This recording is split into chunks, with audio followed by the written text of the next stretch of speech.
जब हम American history के बारे में सोचते हैं तो हम आमतौर पर 1776 से आगाज करते हैं या शायद थोड़ा पीछे जाकर उन पिलग्रिम्स की बात करते हैं जो पुराने ज़माने में लॉन्ग फनी हैट्स पहनते थे। हमें सिखाया जाता है कि ये कॉन्टिनेंट एक ब्लैंक स्लेट था जो सिर्फ डिस्कवर होने का इंतजार कर रहा था, लेकिन ये एक मिथ है।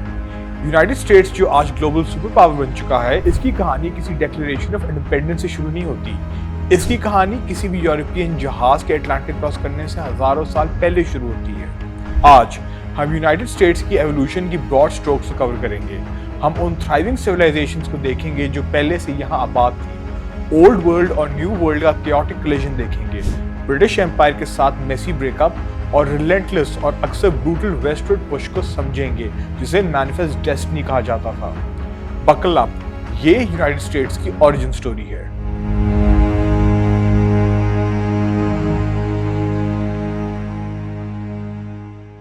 क्रिस्टोफर कोलंबस के पैदा होने से भी बहुत पहले अमेरिका में काफी रौनक थी। एस्टिमेट्स वेरी करते हैं, लेकिन नॉर्थ और साउथ अमेरिका में करोड़ों लोग रहते थे।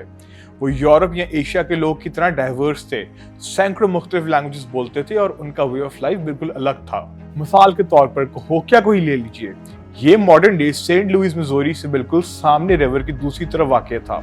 साल 1050 के करीब ये एक थ्राइविंग मेट्रोपोलिस था और उस वक्त के लंदन से भी बड़ा था। इसमें मैसिव अर्थन पिरामिड्स थे, कॉम्प्लेक्स एस्ट्रोनॉमी थी और ऐसे ट्रेड नेटवर्क से जो गल्फ ऑफ मैक्सिको से सी शेल्स और ग्रेट लेक से कॉपर लाते थे। साउथ वेस्ट में एंसेस्ट्रल पुएब्लोन सीधे क्लिफ फेसेस में multi storey apartment complexes curve कर रहे थे।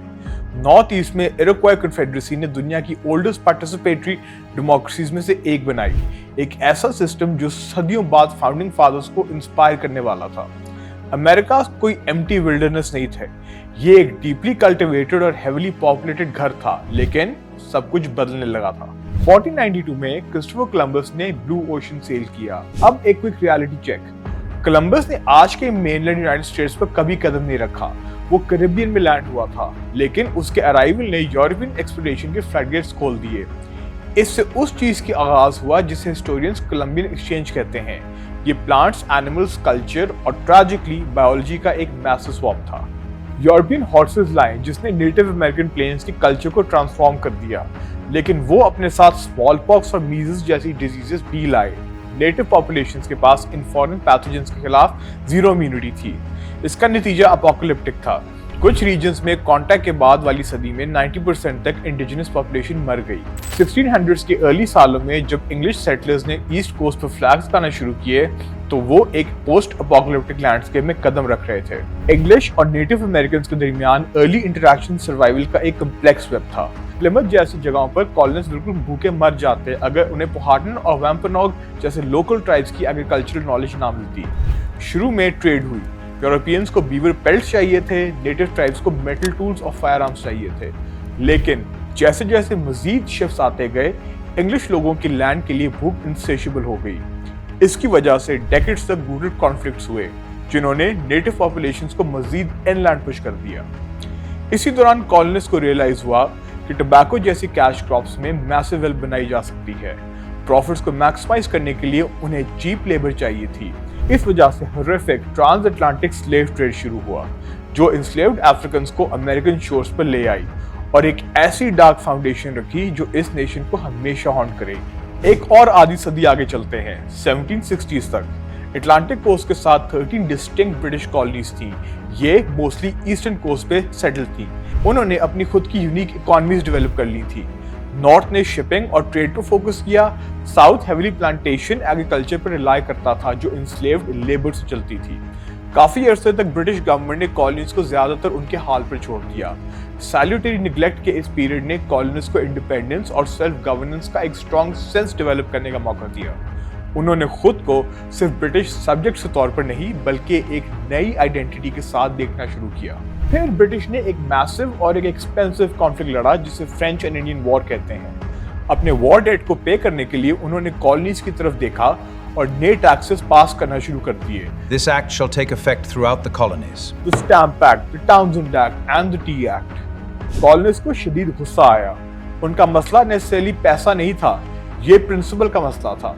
उन्होंने एक फेमस रैलिंग क्राई कॉइन किया, नो टैक्सेशन विदाउट रिप्रेजेंटेशन। उनका आर्गुमेंट ये था कि क्योंकि ब्रिटिश पार्लियामेंट में उनका कोई इलेक्टेड मेंबर नहीं है, इसलिए पार्लियामेंट को उनके पैसे लेने का कोई हक नहीं है। टेंशन अब बढ़ गई, प्रोटेस्ट राइट्स में बदल गई, राइट्स आर्म रिबेलियन में बदल गया। 1776 में उन्होंने इसे ऑफिशियल कर दिया। थॉमस जेफरसन ने डिक्लेरेशन ऑफ इंडिपेंडेंस ड्राफ्ट की और बोल्डली स्टेट किया कि all man are created equal, एक प्रोफाउंड आइडियल जो उस स्लेवरी की रियलिटी से बिल्कुल कॉन्ट्रडिक्ट करता था, जो उसकी विंडो के बिल्कुल बाहर हो रही थी। अगेंस्ट ऑल ऑड्स, फ्रेंच की क्रूशियल हेल्प के साथ उस रैगटैग अमेरिकन आर्मी ने अर्थ की ग्रेटेस्ट मिलिट्री सुपर पावर को हरा दिया। इंडिपेंडेंस सिक्योर करने के बाद नए नेशन ने वेस्ट की तरफ देखा और वो जमीन के लिए शदीद भूखे थे। 1803 में प्रेसिडेंट थॉमस जेफरसन ने हिस्ट्री की ग्रेटेस्ट रियल एस्टेट डील की, द लुजियाना परचेस। उन्होंने फ्रांस से लैंड का एक मैसिव चंक पेनीज पर एकड़ के हिसाब से खरीदा, जिसने लिटरली रातों रात यूनाइटेड स्टेट्स का साइज डबल कर दिया। उन्होंने लुईस और क्लार्क को इसे मैप करने के लिए भेजा और उनकी रिपोर्ट्स ने वेस्टवर्ड फीवर को स्पार्क कर दिया। 1840 तक एक पावरफुल नई आइडियोलॉजी ने होल्ड कर लिया, इसे मैनिफेस्ट डेस्टिनी कहा जाता है। ये एक वाइड स्प्रेड बिलीफ था कि यूनाइटेड स्टेट्स डिवाइनली ऑर्डेन्ड है कि वो अटलांटिक से पैसिफिक तक पूरे नॉर्थ अमेरिकन कॉन्टिनेंट पर एक्सपैंड करे। न्यूयॉर्क और बॉस्टन के न्यूज़पेपर्स में ये पढ़ने में बहुत हीरोइक लगता था, लेकिन ग्राउंड पर कहानी कुछ और थी। मैनिफेस्ट डेस्टिनी का मतलब था कि उन लोगों को इरेज करना जो पहले से उस जमीन पर रह रहे थे। 1830s में यूएस गवर्नमेंट ने इंडियन रिमूवल एक्ट पास किया, जो साउथ वेस्ट में अपने एंसेस्ट्रल होम से tens of thousands of native Americans की वेस्ट के डेजिग्नेटेड टेरिटरीज में फोर्स्ड और डेडली रिलोकेशन थी। लेकिन एक्सपेंशन यहाँ नहीं रुकी। यूएस ने टेक्सास को अनेक्स किया, जिसकी वजह से 1846 में मेक्सिको के साथ वॉर शुरू हो गई। यूएस आसानी से जीत गया और उसके नतीजे में होने वाली ट्रीटी के तहत उन्होंने साउथ वेस्ट का बहुत बड़ा हिस्सा अब्सॉर्ब कर लिया, जिसमें कैलिफोर्निया भी शामिल था। और ये सब ठीक फेमस 1849 की गोल्ड रश के टाइम पर हुआ। 1850s तक यूनाइटेड स्टेट्स का मैप काफी हद तक वैसे लगने लगा था जैसे आज हम जानते हैं। सिर्फ कुछ जनरेशंस में कोस्टल कॉलोनीज की एक छोटी सी स्ट्रिंग एक कॉन्टिनेंट स्पैनिंग एम्पायर में बदल चुकी थी। लेकिन इस रैपिड एक्सपेंशन के साथ एक टिकिंग टाइम बॉम्ब भी था। जब भी लैंड का कोई नया पीस ऐड होता, वॉशिंगटन में एक बिटर आर्गुमेंट स्टार्ट हो जाता। क्या इस नई टेरिटरी पे स्लेवरी अलाउड होगी या फ्री होगी? नॉर्थ और साउथ के दरमियान पावर को बैलेंस करने के अटेम्प्ट फेल हो रहे थे। यूनाइटेड स्टेट्स का ग्रैंड एक्सपेरिमेंट अपने अल्टीमेट टेस्ट का सामना करने वाला था। लेकिन द यूएस सिविल वॉर अपने आप एक मैसिव स्टोरी है और इसे हम किसी और पार्ट में डिस्कस करेंगे। हिस्ट्री रियली सिंपल होती है। ये प्रोफाउंड कॉन्ट्रडिक्शंस, इनक्रेडिबल ब्रेवरी और डेवास्टेटिंग ट्रेजेडी से भरी होती है।